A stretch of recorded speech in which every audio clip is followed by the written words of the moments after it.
À Libreville, la sécurité alimentaire s'invite au cœur du commerce de rue. L'Agence gabonaise de sécurité alimentaire à Gaza renforce son action de terrain en formant les commerçants du secteur aux bonnes pratiques d'hygiène. Du 25 au 26 mars 2026, une session de formation réunit acteurs d'alimentation de rue et organisations, dont l'association Les Bâtisseurs Louvainois ABL.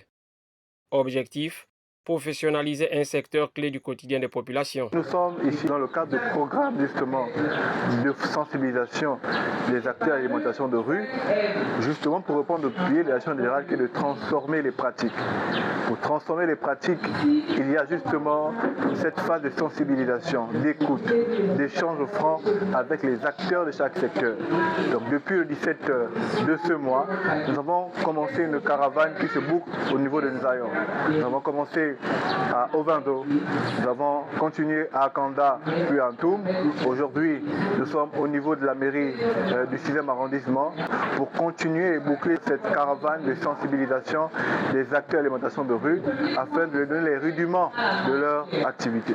Au cœur des enseignements, les règles fondamentales d'hygiène structurées autour d'un référentiel clé pour encadrer les pratiques. C'est une sensibilisation axée essentiellement sur les bonnes pratiques d'hygiène, sur les 5 M, à savoir le milieu. Comment est-ce que le milieu doit être entretenu, la matière première qui est vendue, qui est manipulée, comment est-ce qu'elle doit être présentée, la main-d'œuvre qui manipule cette matière première, quelles sont justement les exigences pour qu'elle puisse exercer son activité, également les méthodes utilisées et le matériel qui est utilisé pour son activité. Sur les lieux, près de 200 acteurs du secteur découvrent une autre image de la Gaza, loin des idées reçues. Cette formation, vraiment, elle est très bénéfique. C'est vraiment un bienfait parce que pour moi, je pensais que la Gaza, c'était uniquement pour fermer. Aujourd'hui, j'ai appris beaucoup de choses. Par exemple, les 5 M que je ne connaissais pas dans la vente de l'alimentation de rue, notamment la main-d'œuvre. C'est quoi la main-d'œuvre? C'est quoi le matériel? Au départ, je ne savais pas que je devais me rapprocher par exemple de la Gaza pour avoir un agrément qui me permette d'exercer.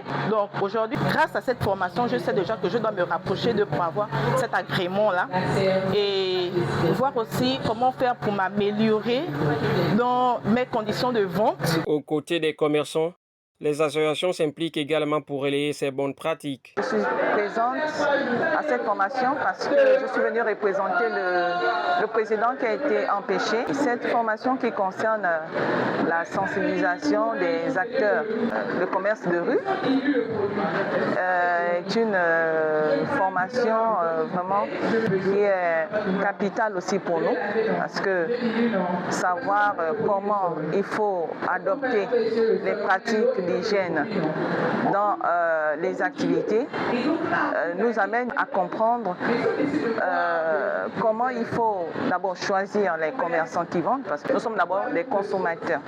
Donc savoir ce qu'il faut consommer et chez qui il faut consommer. Ça c'est dans un premier temps.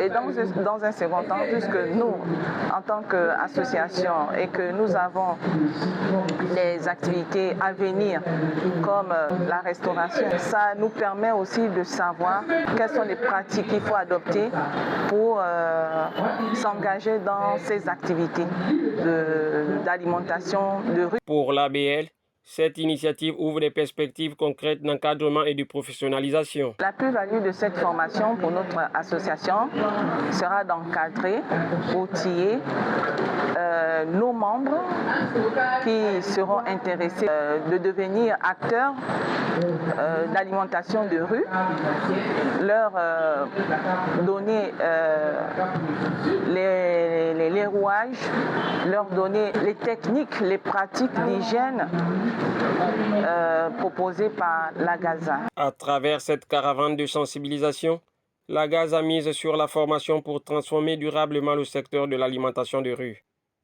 Une démarche qui allie prévention, responsabilité et amélioration des conditions sanitaires au bénéfice des commerçants comme des consommateurs.